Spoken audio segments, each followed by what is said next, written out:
Hey there, curious minds, and welcome back to the Deep Dive. You know how sometimes life throws challenges your way that feel utterly insurmountable? Moments where you might ask, is this mission even possible? Well, today we're taking a deep dive into some really profound sources. They suggest these aren't impossible missions at all. They're more like invitations to an incredible journey of enduring faith and perseverance. That's exactly right. We've got a powerful collection of texts here, and they kind of offer a shortcut, Yeah. to understanding what it truly means to believe, to keep moving forward when everything around you seems to be screaming, give up. So our mission for this deep dive is to unpack the essence of that enduring faith. We'll explore how believers, way back in ancient times, navigated their own impossible missions, and crucially, what that means for us facing our own struggles today. Yeah, and we're going to pull out some truly surprising facts, I think, rich stories, too, and practical insights, mostly from the book of Hebrews, which, as you know, was originally written to people under immense pressure, kind of like the pressures many of us feel, right? So if you're looking for that aha moment, that insight that can help you understand how to not just survive, but actually thrive when things get tough, you are absolutely in the right place. Let's unpack this together. Okay, so our journey really begins with a fundamental question. What is faith, really? At its core, our sources give us a pretty clear foundational definition. It's from Hebrews 11:1. Now, faith is the assurance of things hoped for, the conviction of things not seen. That's a powerful statement. But it doesn't sound like just a blind leap, does it? When the text talks about assurance, how should we understand that? Does it imply something more, I don't know, tangible than just wishing? It absolutely does, yeah. Mm. Assurance here isn't wishful thinking, not at all. It's a deep confidence. It's almost like faith is the present substance, the solid reality, even now, of a future hope. And conviction, well, that isn't just an idea floating around in your head. It's an outward expression. It's a life committed to what your mind and spirit are profoundly convinced is true, even if you can't see it with your physical eyes. Okay, so it's more than just like a general belief, like trusting a chair to hold you up Hmm. or maybe a pilot to land a plane safely, that kind of thing. Our sources highlight a really critical distinction here. They use that analogy of Charles Blondin, the famous tightrope walker over Niagara Falls. You know, crowds believed he could carry a man in a wheelbarrow across the falls, but nobody volunteered to actually get in the wheelbarrow. So what does that tell us about the kind of faith we're discussing today? Well, it perfectly illustrates the difference, doesn't it? Yeah. Between what you called common faith and what our sources call saving faith. The crowds, they had common faith in the Blondin's ability, sure, but saving faith, that means you're willing to bet your life on it. In the context of our sources, it means you're willing to commit your entire life, your whole being, to Jesus, trusting him completely, not just acknowledging he exists, but really entrusting yourself to him. Right, and here's where it gets really interesting for me. Our sources emphasize that this saving faith, it's actually a gift. It's not something we conjure up ourselves. Ephesians points to it as a grace from God, and it's for things unseen. How can something unseen be so central to faith, especially when we're so used to relying on what we can, perceive? It's fascinating, isn't it? Because while faith is for the unseen, it's certainly not blind, not according to these texts. The texts offer powerful evidence. Think about it. The transformed lives of countless believers throughout history. Or just look at the intricate design of the natural world around us. Consider the consistent message found in the Bible written by, 40 different authors over 1,500 years. That's remarkable consistency. And even the intense opposition Christianity has faced. That itself is a kind of evidence. These are all tangible effects of something unseen. Much like, you can't see gravity or the wind, but you absolutely see their effects everywhere. Okay, so if we pull this thread a bit further, the ultimate reward of faith isn't just what you might receive in the end. It's the profound, life-altering insight that God is, that he exists, that his very existence is the foundation of all hope, and that he is a rewarder of those who seek him. It sort of reframes reward from just a transaction to, a relationship, doesn't it? Exactly.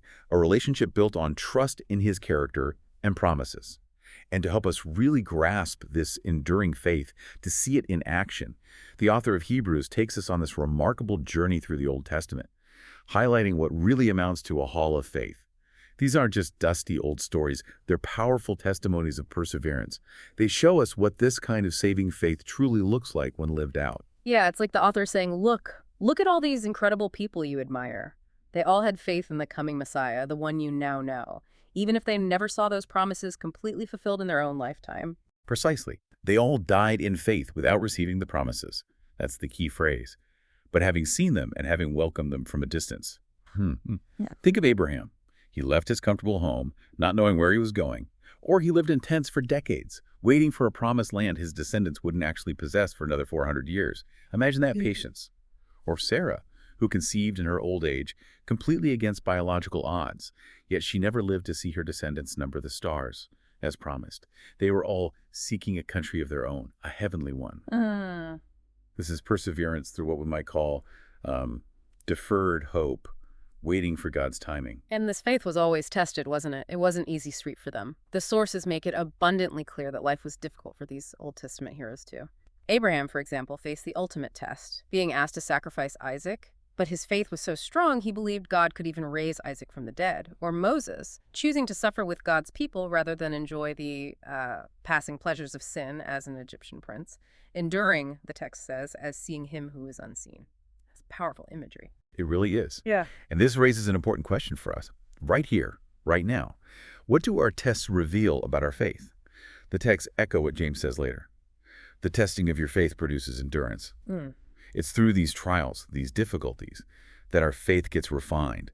It's strengthened. It's proven genuine. Right. Now, while faith often brings incredible deliverances, you mentioned some, like the Red Sea parting or Jericho's walls falling down, or Rahab being saved and even becoming an ancestor of Jesus, which is amazing. But the texts don't sugarcoat it, do they? Many others were tortured, not accepting their release, or they were stoned, they were sawn in two, they were put to death with the sword. So it's definitely not always a neat, happy ending in this life, is it? No, and that's a crucial point. It's often overlooked, I think, when we talk about perseverance. Not everyone experienced an earthly happily ever after. Far from it. But all of them, regardless of their immediate earthly outcome, they gained approval through their faith. Why? Because they were looking forward to something better, to God's ultimate eternal plan, which remarkably includes us, you and me. The sources even suggest God delayed the full culmination of his plan for our sake, so that we could also share in that eternal reward together with them. It's quite a thought. Wow. Okay, so having seen this, having glimpsed the extraordinary endurance of these ancient heroes, the natural next step is to ask, how do we, living today, actually apply this kind of faith? Our sources offer this powerful metaphor.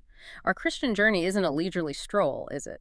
It's more like an intense, demanding race of faith. It's not a sprint, it's a marathon, and that requires knowledge, discipline, and sustained focus. Indeed. Great summary. First, we run by knowledge, that great cloud of witnesses surrounding us. They aren't just passive spectators watching our every move judging us. No, they are living testimonies of God's faithfulness. Countless men and women like those martyrs we just mentioned who lived and died in faith. Their stories teach us how to persevere.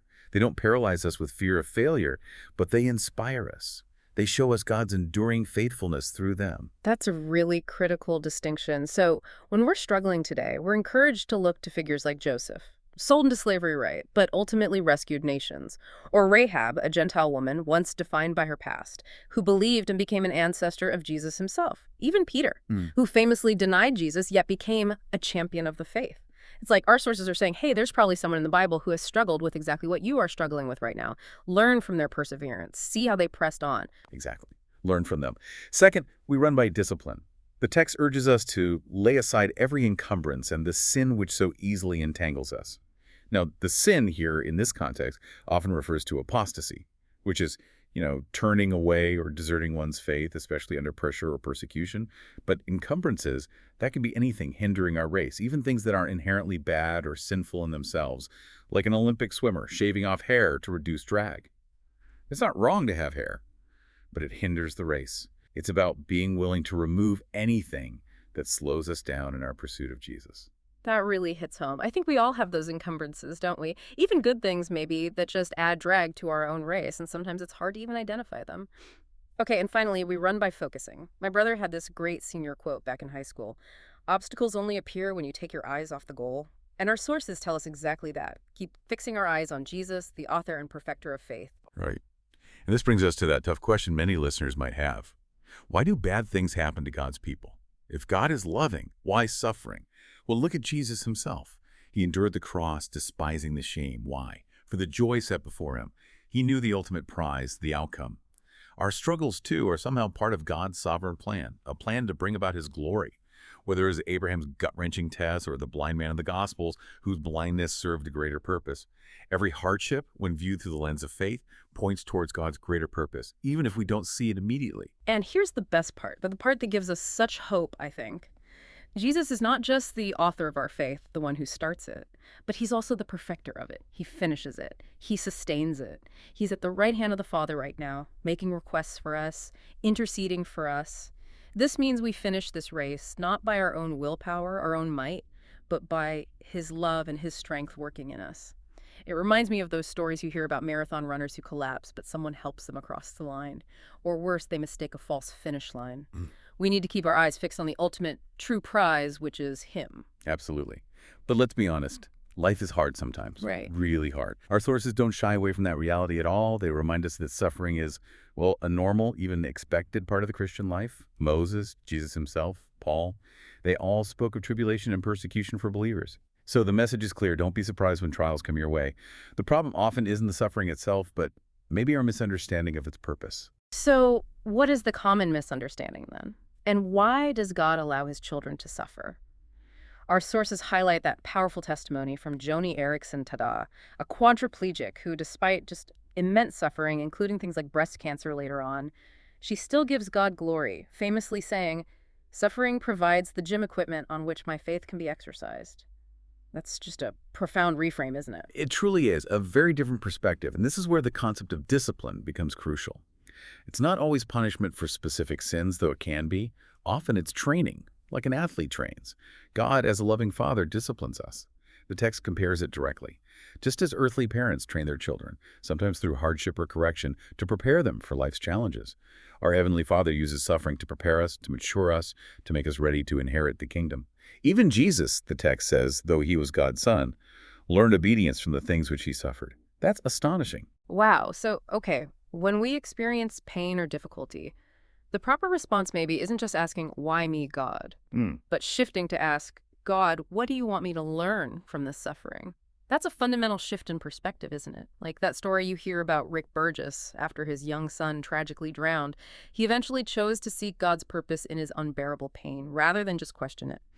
It's about letting that pain somehow grow and mature our faith, yielding, as the text says, the peaceful fruit of righteousness, which is why, incredibly, our sources can encourage us to count it all joy when we encounter trials, not because trials are fun, but because we know the end result, the character growth will be great. Exactly. It's about the outcome, the purpose behind it. So as our deep dive draws to a close here, the author of Hebrews makes what feels like one final plea, and he places the responsibility firmly in our hands, the listener's hands. What will you do with all you've learned about faith and perseverance today? Okay, so what's the plea? First, remember the past. Right. Imitate the faith of those who faithfully led you. And that's not just past leaders, but those present too. Those whose lives model perseverance today. Leaders change, people change, circumstances change. But our anchor, Jesus Christ, is the same yesterday and today and forever. That unchanging nature is so essential when everything else feels unstable. Absolutely essential. Second, cling to the truth. Hold fast. Don't be carried away by varied and strange teachings, unquote. For those early believers, it meant resisting the temptation to go back, to revert to the old ways, like the detailed dietary rules and rituals of the Old Covenant, which had found their fulfillment in Christ. For us today, what means rejecting anything that takes our focus off Christ and his grace. Any teaching that suggests salvation comes through anything other than him alone. And here's a truly radical thought, something that might feel countercultural today. Our sources tell us to go out to him outside the camp, bearing his reproach. That imagery speaks volumes, doesn't it? In ancient times, the camp was the place of safety, of community, of religious ritual. To go outside the camp, that meant embracing rejection. Sharing the dishonor Jesus faced when he was crucified outside Jerusalem's walls, it means if the world hates you, rejects you for your faith, know you're in good company. You're with Jesus. Because we aren't ultimately looking for a lasting city here on earth. Anyway, we're seeking the city which is to come, our eternal home. That's the long view. And finally, persevere in the present through concrete action. Faith isn't passive. Continually offer a sacrifice of praise to God. What does that mean? Praising him not just when things are good, but even, maybe especially, in hardship. Do good and share with others. Serve your community practically. Obey and submit to leaders who watch over your soul, trusting their guidance as they follow Christ. And pray for them. Pray for your leaders. These are practical, everyday ways to actively live out an enduring faith, acknowledging that we all have a specific role, like different organs in a body, within the community of believers. Wow. Okay, what an incredible deep dive into this enduring race of faith. We've seen that saving faith requires profound trust, doesn't it? It's always tested. Yeah. That seems to be a guarantee. It ultimately leads to salvation, to that eternal reward. And yes, it always seems to come at a cost in this life. But throughout it all, the powerful message is just so clear. Perseverance isn't just possible. It's the very path to a greater, unseen, eternal reward. That's right. And so the question truly remains the same today as it was for the original audience of Hebrews thousands of years ago. Are you going to press on? Are you going to persevere in this faith? Do you have this saving faith we've been talking about? So as you reflect on this deep dive, I encourage you really to ponder these questions personally. What encumbrances or maybe sins might be entangling you in your own race of faith today? What's holding you back? Where are your eyes fixed in this moment? On the struggles or on Jesus? Let this knowledge truly sink in. Don't just hear it, absorb it, and let it fuel your own enduring journey of faith starting today. Until next time, keep diving deep.